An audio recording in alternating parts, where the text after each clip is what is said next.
Hey there, comic book fans. I'm back from the comic shop again today. First off, don't forget my Patreon, which you can find the link to down below if you want to support me and my artwork and maybe get my digital magazine. And I got 8 comics today. 6 were on my pull list and 2 I pulled off the shelf. But let us start with my 2 museum top of the printer comics this week. I picked for an indie one. I picked a fairly new one. I think this is from 2014. Thief of Thieves, number 23, by the very underrated Sean Martinborough on art there.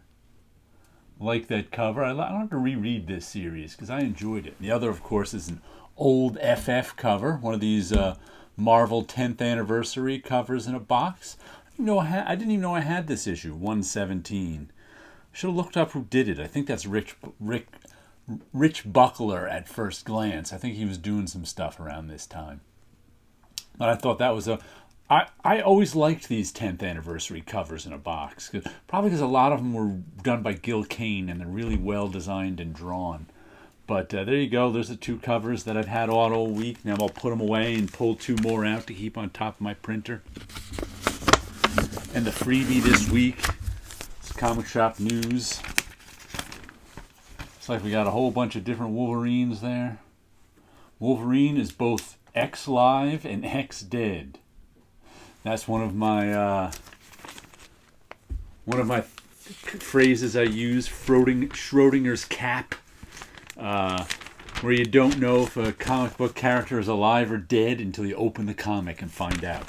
I came up with that term during the death of Captain America, which I read late.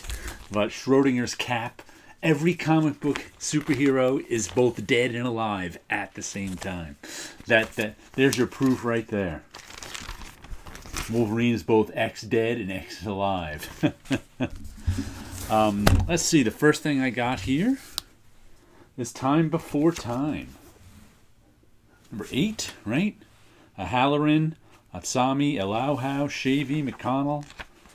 Last couple issues of this I really enjoyed. There was that Done in One that I think was 6, right? That was a good one. And 7 was good too. Return of Our Normal Artist. Joe Palmer has this, what's his name? Hellboy. Mike Mignola type style.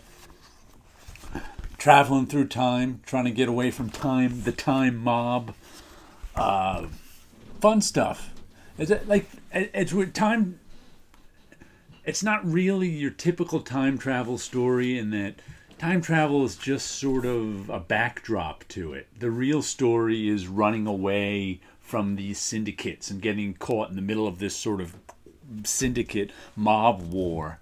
It really is only superficially a time travel story. I think it's not like the time travel. I mean, time travel goes on all the time in it. They're constantly running from one time to another. But it's not like a sci-fi story that's about the time travel. So it's kind of interesting that way. Terry Moore's Serial, number 9 of 10.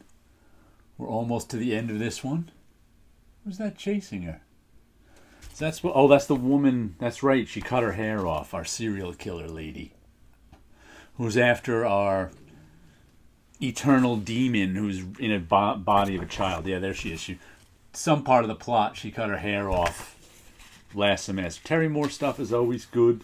I'll have to go back and reread some of it. I don't think I've ever reread Rachel Rising. I've reread Echo. I have to reread Rachel Rising in 5 years and whatever else like the one with the gorilla and the woman. I'll have to reread those sometime. And we've got here A Righteous Thirst for Vengeance, Rick Remender, Andre Lima Arujo. What is that? Araujo. I don't know. I know when there's an accent over the U, it's its own syllable.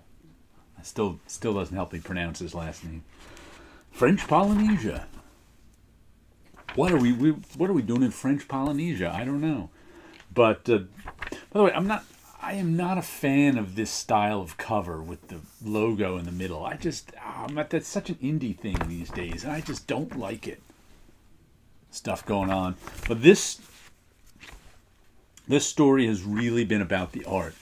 It's been sort of a slow burn story. I really couldn't tell you. I think the guy is some sort of assassin who picks up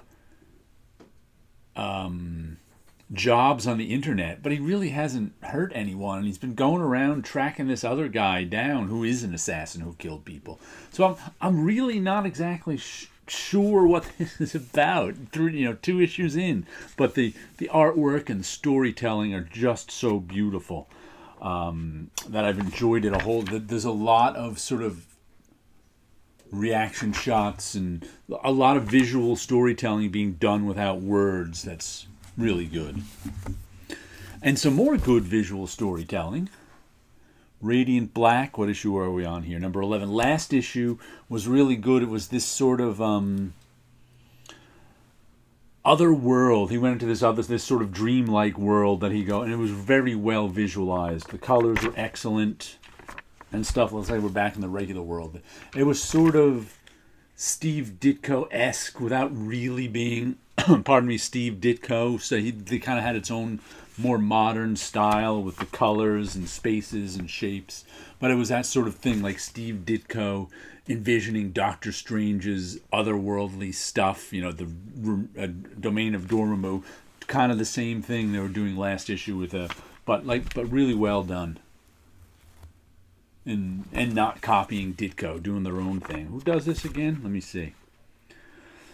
The writers are Kyle Higgins and Joe Clark, and the artist is Marcelo Costa. The colorist is Mattia Iacona. The letterer is Becca Carey. Good stuff from top. Matter of fact, I think they're having some sort of spin-off of this too, some crossover with another book. And speaking, this one was $8. The last one was $10. Odins Eye #1 was really good. I really enjoyed it. It's the story of this little girl right here. There's Odin up there. It's not quite as fanciful as this cut. Well, maybe it is in this issue. It takes place in 536 BC or something. This is one of the Bad Idea comics that I worked on the production for. The art is really nice. And it's like she's a kid. I think she's narrating it as an adult, but she was a kid at this point. And Odin chooses her to try and stop. And it's very grounded in the real world of 536 or whatever. But she has these visions of Odin, and she has to go on a quest for Odin. But it's not like, the gods are there with the people. The people, the gods, I guess the gods affect the people's lives, but there's lots of berserker action in here. But as the people who are in her town said, she wasn't blessed by Odin, she was cursed by Odin. So she's got to go on this quest to find Odin's eye that he sacrificed, because that will somehow stop Ragnarok. And they just did a really good glimpse of the times and how the people lived and what was going on. The adventure parts were good too. I really enjoyed Odin's Eye #1. This is a 5-issue weekly series. Got all 5 issues out, so it'll be out weekly from Bad Idea Comics, and you can see my name in there somewhere. I'm in the back under production. But enjoyed this may have been my favorite of the Bad Idea Comics, issue #1, so I liked it. Then we got Deep Beyond. Only 2 issues left of this. Here's issue 11. Issue 12 is the wrap-up. This is the one that's done by an Italian studio for the U.S. market, I believe. I don't think this was published in Italy first. But good sci-fi story. First started out sort of post-apocalyptic, then moved into hard sci-fi. Now we're into some politics and personal stuff, but a hard story to describe.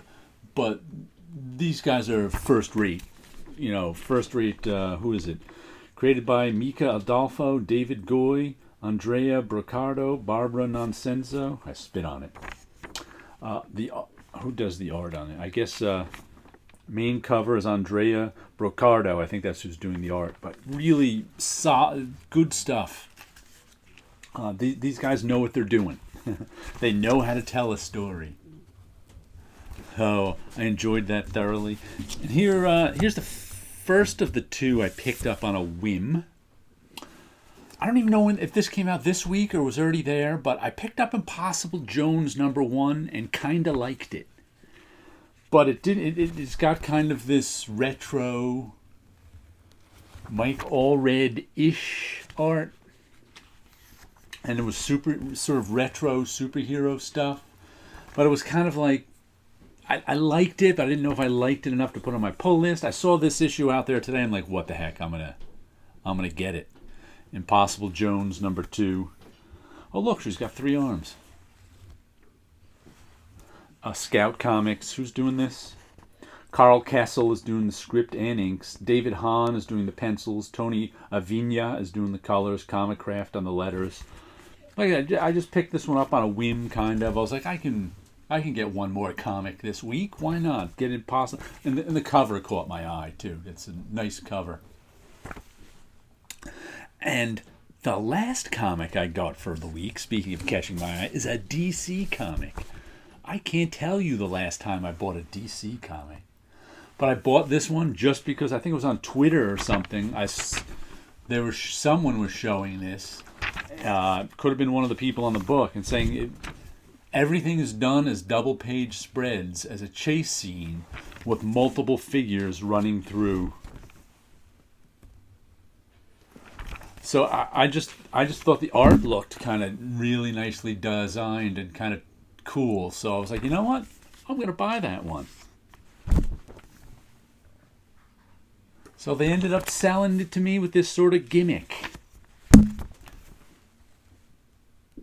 I have no idea how it's going to read, but I'll have a fun time reading it.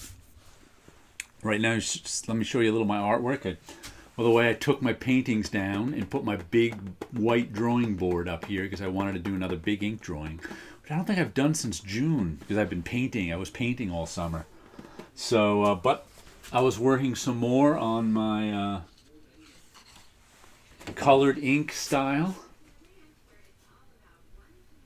This one is a portrait of someone who I've followed on the social medias for years. She's a photographer model named Tanya Dockin. But I did a portrait of her like 10 years ago. I said, and for like a lot of these ink drawings, I'm just like pulling out drawings from my archive and kind of redrawing them and redoing them just because I want to work on the style as much as the drawing. So sometimes that's easier when the drawing's done. Like this one is a portrait from my head. So this is one, it was a drawing I had done years ago that I kind of reworked. Made symmetrical too. It was asymmetrical to kind of begin with the face. So that's what I've been doing, working on this colored. Matter of fact, I might do a big colored ink drawing if I do another ink drawing next week or so. I might do a big one. But there you go. There's a couple of face colored ink drawings I've done. And you guys have a good week out there.